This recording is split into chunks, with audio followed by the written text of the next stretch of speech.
Hey, welcome back. Today we've got a single release that we're going to be talking about. The WellgoUSA Phantasm Sphere box set, which this was released, I think around September-ish, 2019. So this is the newest set, so I take a little bit of issue with WellGo because they got the Phantasm license in... Well, first of all, here's my history of Phantasm. It's a lot of people's favorite thing of all time, and I had never heard of it until, I think, early 2018, which is the first time I saw it. And so, after I saw it, WellgoUSA got the rights and started, well, releasing it on Blu-ray.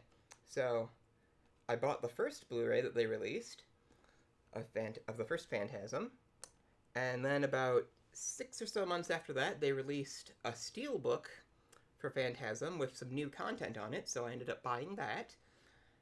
And then shortly after that, they released their first box set, which I don't think that came with a Sphere, but it sold out pretty quick, and I largely forgot about it. And then a while after that, they released Phantasm 2, 3, and 4 on separate single releases, and I did buy 3 and 4 because I already had the Shout Factory Phantasm 2 after picking up it up at some point. And then after that, they announced this set. So WellgoUSA has released these movies pretty much once or twice every year since I found out about Phantasm. And I was making the joke on Twitter, it's like, okay, this is the last time, guys. I'm going to buy the set because it's quickly selling out and looking to get pretty valuable. And I almost wouldn't be surprised if next year, or heck, even later this year, WellgoUSA issues another box set with even more new content. Because as obnoxious as it's been, at least every time they've reissued one of these movies, there's been something new on the disc. So this is just kind of their latest one. I got this from Best Buy, which unusually this is a fairly specialty item, and it's kind of unusual for Best Buy to actually keep stuff like that in the store. So I got this from Best Buy. The box is a little bit torn up, so there's kind of, you can kind of see some, like, kind of crushing damage on it. But from what I can tell, just doing some research on this release itself, it seems like the box is very, very easy to damage, so this was actually the best condition one that they had. And we're going to take a brief look at the back. So, the reason the Sphere is so big is because it's apparently to scale. So that's kind of a nice touch, because I've seen much smaller versions of the ball before. So I guess those weren't necessarily accurate, although they must have made so many for different scenes, I'm sure the size changes consistently. So I'm going to assume that this is a Sentinel Sphere in proportion to, like, the first Sentinel Sphere. So looking over the features, we have a new soundtrack. What? Oh, 7.1. There's a party commentary with Don Coscarelli. This is on the first Phantasm, the cast and crew. There's a new featurette of Angus Scrimm in black and white flashback footage. So I guess that's just him, like, hanging out on set or something. There's the commentary with Don Coscarelli. There's a and Angus Scrimm and Reggie Bannister. There's a commentary with Coscarelli, Baldwin, Bill Thornbury, and Angus Scrimm. So those last two commentaries I remember from the previous release. I think one of them was new on the Steelbook and not on the original Blu-ray that they put out. Graveyard Cars episode with the custom Phantasm tribute car. So somebody built a tribute car for the really distinct car from the Phantasm series. And so that was a fun little feature. I remember that. Behind-the-scenes home movies with commentary by Coscarelli and Reggie Bannister, deleted scenes, and more. So there's a ton of stuff on each one of these that represents, I think, all the features that they keep putting on, like the new reissues of each Phantasm movie, made it into this set, which is kind of partially why I got it. Just, it's like, okay, everything in one place. Damn it. So, Phantasm 2, I think the Phantasm 2 on here, though, should be totally different from what I already have from Shout Factory. Because WellGo, I think, did a lot of their own stuff on that. So, for Phantasm 2, got a new director's cut, a new 4K scan, commentary with Coscarelli, Angus, and Reggie. The Ball is Back in Gory Days featurettes. Actually, I'm going to grab my Shout Phantasm 2 and see if we can get a comparison on that. So, let's see. Audio commentary with Don Coscarelli and Angus and Reggie. So it sounds like that might be the same commentary. Interviews with Coscarelli, Scrim, Reggie Bannister, and Paula Irvine. Oof. Behind the scenes footage. I'm guessing those might be the and more, or they might not be on here. The Ball is Back in Gory Days featurettes. I think that might be something new, not on here. It's kind of hard to tell because of, like, the different production companies. I'll probably still keep this just for my Shout Factory collection. But it's gonna be kind of a lot of work to parse out what's all in here. So then for Phantasm 3, commentary with Coscarelli and Norman Buckley, commentary with Adam Baldwin, Angus Scrim, making Phantasm 3, Balls of Steel, making Bob Ivy's Stunt for the Ages, behind the scenes footage, deleted scene. Let's just grab our other two. So these are my individual releases of Phantasm 2 and 4. And they're also from WellGo, so let's see if we can tease some of the stuff out. So Phantasm 3, commentary of Coscarelli. Okay, I think the commentary with Coscarelli is new on this. So, because it only lists the commentary with Baldwin and Scrim on this single release. Phantasm 3 behind the scenes. So I'm guessing that's the behind the scenes footage. It's Never Over. That might not be on here either. Man, there seems to be a pretty substantial difference between these. And then for Phantasm 4, the single disc release lists behind the scenes, commentary of Coscarelli, Reggie, and Angus, and then a trailer. And then for 4 on this set, it lists commentary with Coscarelli, Reggie, and Angus. Yep, so that's the same commentary. Death is No Escape, making a Phantasm 4. Okay, I think that might be a new thing then. Behind the scenes footage, which I'm guessing is this behind the scenes thing it lists here. Promo and trailer. Okay.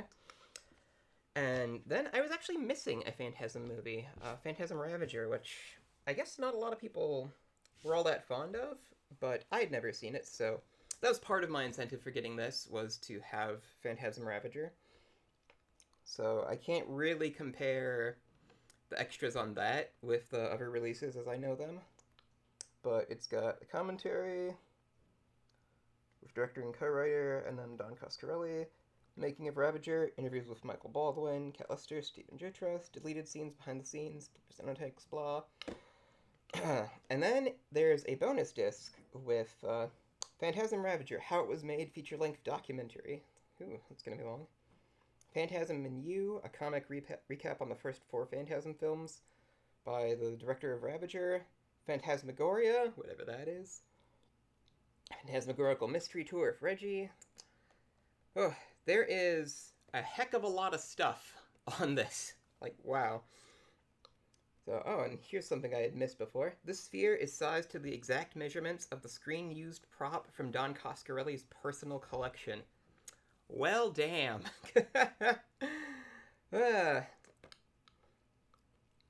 This collection debuts a new 4K scan of Phantasm 2. Okay, I guess that's what they were talking about. For the first time ever, this includes never-before-seen X-rated sphere and gore sequence banned by the MPAA. What in the world? Coscarelli supervised and approved this? Man, Coscarelli is all over this. So anyway, I had opened it to just kind of inspect it for damage a while, but I didn't really poke around in it, so that's why these are kind of already undone. Also, the package is very fragile and prone to tearing, so I'm trying to be really careful. There we go. That wasn't so bad. So it comes in kind of like a marble memorial sort of thing. Like it's got like this little window. Alright. This is probably going to be a longer video, guys, so maybe buckle in. Oh, we've got the car like on the front. Oop. And I guess this comes out in one piece. So I gotta kind of do it like that. Oop. Come on.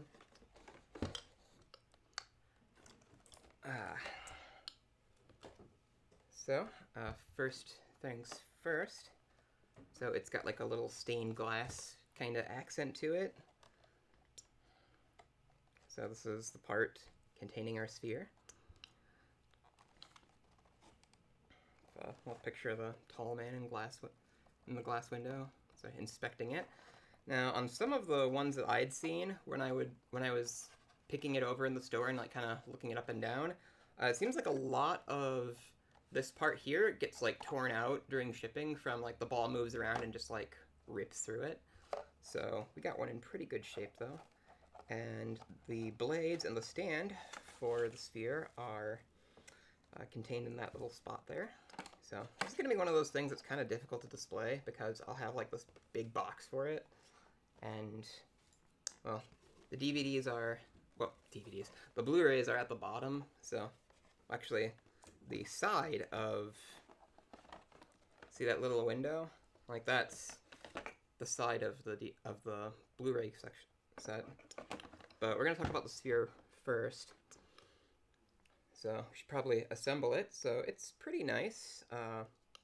So I can see like the seam though, where they like sealed it, but it looks like the seam is kind of barely visible, only from one angle.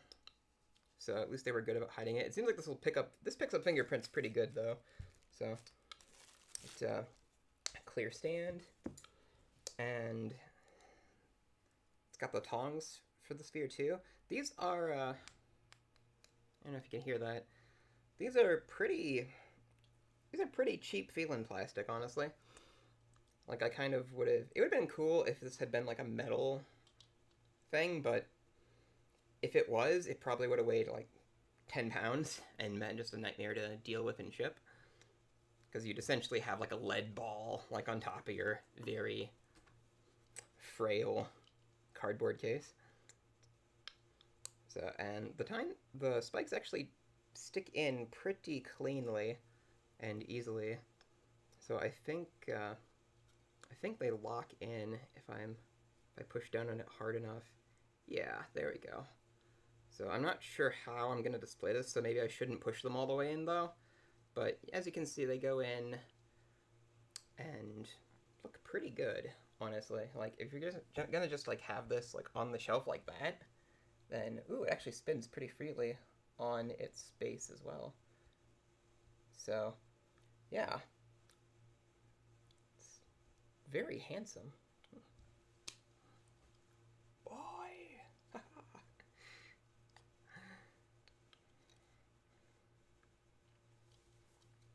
So yeah, okay, that's not so bad. So I pushed one in, I think a little too much, but I was able to kind of pop it back out with, it took kind of a lot of force and I had to be super careful because it still feels kind of frail, but not so bad. Let's see if we can get the other one, which I didn't push in all the way. Oh, yep. I don't know if this picks up like scratches or anything though, so that's maybe something I'd be a little concerned about. So we're just going to pop them in very lightly now, just for the duration of this video. Guys, I kind of like the look of it displayed in the box. So it'll really depend, I guess, what part of the shelf it ends up on. And now let's go into the actual discs. So it comes in. So the discs come in sort of the on-theme, like stained glass mausoleum-looking thing that it's in. So it's a pretty nice little like booklet that should fit pretty handily on the shelf. It does have actual like metal like pines there, though. For the... what is that thing called? For the funeral home, like, drawer kind of thing. Duh. So, this is the art from the Steelbook for Phantasm. So we're just going to go through it page by page. So this feels a little flimsy, but the colors and everything are pretty nice. Okay, so it looks like each section of the book, it's just, it's one of those things where it's, you know, the disc just slides into, like, that spot. Like, it's not like a hard jewel case of any kind. Which, I've been finding more and more Blu-rays, like, scratched lately. So hopefully it's okay. It should be okay, because this is new, but... anyway, so it looks like it lists the bonus features on the inside of, I'm guessing each title. Yeah, on each title, so that you don't have to necessarily keep this around, I suppose. I mean, no way in hell would I ever actually throw this out. But I can maybe, like, put this, like, in a safe storage spot and then just have this, like, on the shelf along with this. But it'll depend. Since, because the I keep saying DVDs, because the Blu-rays are, like, on the bottom under the sphere, it'd probably be a pretty big pain in the butt to have to take this out every time you wanted to get to these. But so anyway, so Phantasm 1. Oh, it looks like a little bit of kind of damage from packaging here, but I don't know, it's kind of hard to tell. You can't really see it on camera either. It's more of a, you know, they put the disc in there, they maybe stretched this one part slightly too much on, like, the paper, because this is just like a paper thing. It's very glossy paper, but it's still like cardboard. So Phantasm 2, Phantasm 3, and I'm kind of curious, where's Phantasm 3? So let's crack out our single issue release, and, oh, okay, so on the single release, there's actually some art on the disc, but not for Phantasm, but not on the set, which I'm guessing with the set they're trying to keep, they were making the set, like, continuity. You know what I'm trying to say. So, and I'm betting it's the same thing with Phantasm 4 as well. Let's just take a quick look here. Yep, oh, that's actually really nice. And yep, just like Phantasm 4. No, it was actually stuck in there a little tight. So, but this set has set exclusive features, which I guess is how WellGo is doing things now. So I did make the joke on Twitter, though. It's like, all right, Don Coscarelli, you got me with this set. This is the last time for a while. So if they release like another set with the sphere and more new extras next year, and it's like, oh yeah, here's the new set, and it's like, well, you're out of luck. I just spent $100 on this, guys. Which, at 100, this was not a cheap set, like, not at all. I mean, you do get a lot of really, really good value, but at the same time, it's still quite a bit, especially with how things are probably going to be around the world for a while. Like, if you can get a hold of this, get it now. I was already starting to see, even back when I bought this in, I think January. It's been a long time. I was seeing people, like, it's listed on the Best Buy website for 100, and I think it was as of a couple days before I'm shooting this, which right now it's like March 26-ish, I think.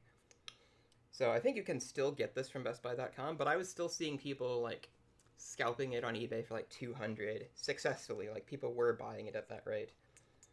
And then here we have Phantasm Ravager, which, you know, they kind of keep the same, like, disc art theme, you know. So there's not really a whole lot I can say about Ravager since I haven't seen it or really know all that much about it. And then here's the bonus disc. So this is at least a Blu-ray too, right? Yeah. Because sometimes when companies do box sets, they like to cheap out. Like, they'll have the bonus disc be like a DVD or something obnoxious. It's actually what I hate about the Lord of the Rings Blu-ray set is that the extra features for the expanded editions are still just like the DVDs from the original sets. Like, they didn't even bother to upgrade them. But yeah, this is actually a Blu-ray, so there is a heck of a lot to learn about Phantasm in this set, and we'll be doing that. So, I mean, the Phantasm series, all the movies are pretty solid. Like, they're all pretty good. I maybe don't remember as much of Phantasm 4, so in my mind, that's kind of the weakest one. Because I did see them, I saw them quite a while ago, so this is going to be a fun thing to revisit while we're all trapped in Doom 2. Hell on Earth. Ooh, this is really fun to mess with. Wow. Worth it. But yeah, so that's just my unboxing review for this WellGo set. If you can still get it for $100 or less, get it. Because who knows how much longer this will really stay in print, too. Because considering what happened with the last several Phantasm sets, like, there was the WellgoUSA one, I think Arrow even put one out, too. Like, they come out as a set, and it usually doesn't last more than, like, 6 or so months before it completely sells out, and they don't do, like, a real... Well, they don't do, like... They don't print more, but they do, like, a re-release and, like, add stuff. So, like I said at the beginning of the video, I almost wonder if at some point next year they put out, like, another super set. But for the time being, this seems like the definitive, like, best collection for Phantasm you can get, to my knowledge, in the US. I don't really know what all is on the Arrow box that came out a while ago, or the previous WellGo box, but I'm assuming this has all the stuff from the last WellGo box set. So, a lot of bang for your buck, and it is a substantial buck. But, if you want it now, and you wait like I did on, say, the Hellraiser Scarlet box, which I could have bought for $60, but passed like an idiot before it blew up to 200 after going out of print, then, well, get it now. So, anyway, hopefully you enjoyed our breakdown of the WellGo Phantasm Sphere collection. Like, share, and subscribe. Let me know how you feel in the comments, and we'll all get through this together. So, hope you had fun.